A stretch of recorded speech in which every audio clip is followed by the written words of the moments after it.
Assalamualaikum warahmatullahi wabarakatuh. Berjumpa kembali di channel Baligh Anni Walau Ayah, sampaikan olehmu walaupun satu ayat. Alhamdulillahirabbil alamin. Allahumma shalli ala sayyidina Muhammad wa ala ali sayyidina Muhammad. Sahabat-sahabat sekalian, pada perjumpaan kali ini saya akan mengajak diri saya dan sahabat sekalian untuk membahas tentang bagaimana posisi kaki saat sujud. Apakah dirapatkan ataukah direnggangkan lurus sama paha.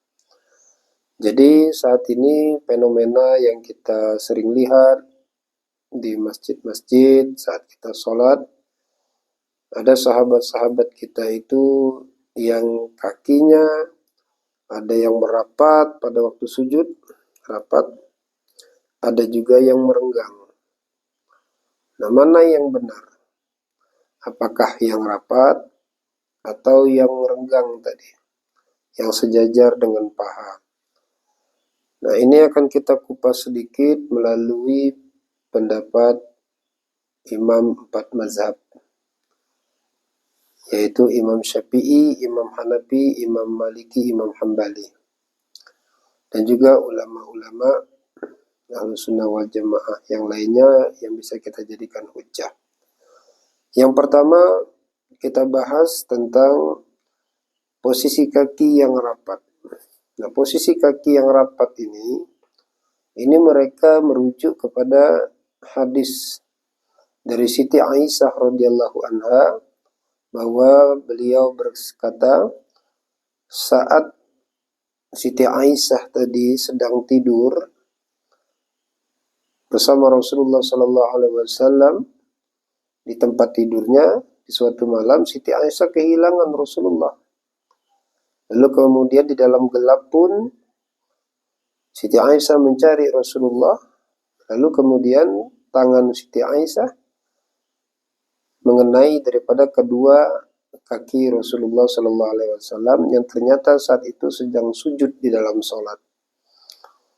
Nah, kemudian Siti Aisyah pun di dalam riwayat ini mengatakan bahwa kaki Rasulullah itu ditegakkan, telapaknya diberdirikan, kemudian tumitnya merapat, kedua tumitnya rapat. Nah, ini hadis ini diriwayatkan oleh Ibnu Khuzaimah. Nah, melalui daripada hadis ini yang dijelaskan ada kalimat kedua tumit Rasulullah tadi rapat, maka inilah yang dijadikan hujjah oleh saudara-saudara kita yang merapatkan kakinya. Nah, hadis ini disahihkan oleh Syekh Albani dan juga Syekh Ibnu Utsaimin. Namun hadis ini didhaifkan oleh Imam Nawawi, bahkan Syekh bin Bas juga Mufti Arab Saudi mendhaifkan daripada hadis ini. Karena kata Syekh bin Bas, hadis ini bertentangan dengan hadis sahih lainnya, di mana hadis-hadis sahih lainnya itu meriwayatkan bahwa Rasulullah Shallallahu Alaihi Wasallam saat sujud itu meluruskan daripada kedua pahanya dan juga menegakkan daripada kedua telapak kakinya. Nah, di dalam hadis ini meluruskan kedua paha ini artinya juga meluruskan tangan, paha, dan juga kaki. Maka Syekh Ibnu Baz itu mengambil pendapat bahwa sujud itu direnggangkan. Dan melalui daripada hadis bahwa Rasulullah Shallallahu Alaihi Wasallam sujud tadi, kedua pahanya tadi diluruskan, kedua tangannya juga lurus dengan paha. Artinya kalau paha dan tangan lurus, kaki juga lurus. Makanya Syekh Muhammad bin Bas tadi mengambil pendapat bahwa yang benar itu adalah yang renggang kakinya. Ini pun diikuti dengan pendapat Imam Nawawi dan ulama-ulama Imam Syafi'i lainnya. Dan termasuk daripada Imam Syafi'i berpendapat bahwa sujud itu posisi kakinya adalah renggang sejajar dengan paha.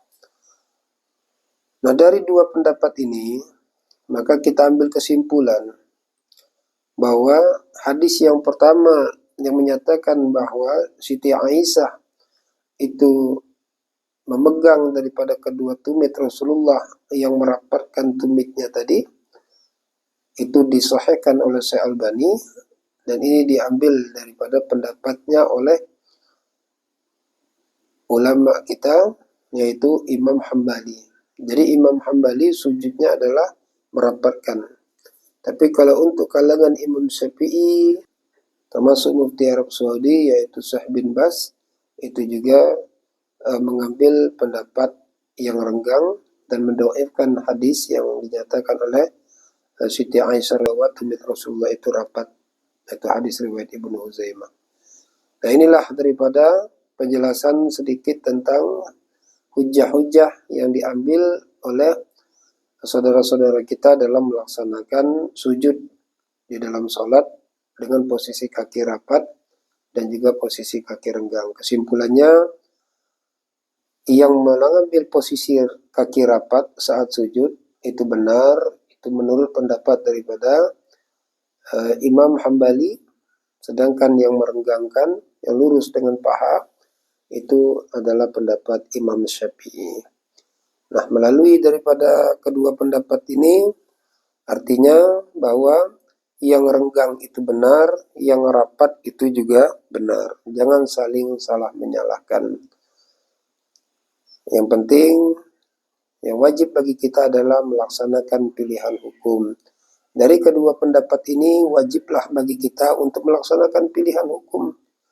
Apakah kita suka dengan yang renggang, yang lurus dengan paha, ataukah rapat kakinya tadi, maka itu sama-sama benar. Maka di dalam dua pendapat ini, dalam kaidah ilmu fikihnya, kalau terdapat dua atau lebih pendapat para ulama Ahlus Sunnah wal Jamaah dalam satu hal, maka wajib bagi kita melaksanakan pilihan hukum. Dari dua hal ini, yang rapat dan renggang ini, maka kita wajib memilih salah satunya, tidak boleh kedua-duanya. Harus salah satunya yang kita pilih untuk amalan diri kita sampai mati, dan tanpa harus merasa kita lebih baik daripada pilihan orang lain yang berbeda dengan kita, apalagi menyalah-nyalahkan pilihan orang lain yang tidak sama dengan kita. Itu saja yang dapat saya kaji pada pertemuan kali ini. Mudah-mudahan bermanfaat. Jangan lupa like, share, and subscribe. Semoga bermanfaat. Sampai berjumpa di video yang lainnya. Wassalamualaikum warahmatullahi wabarakatuh.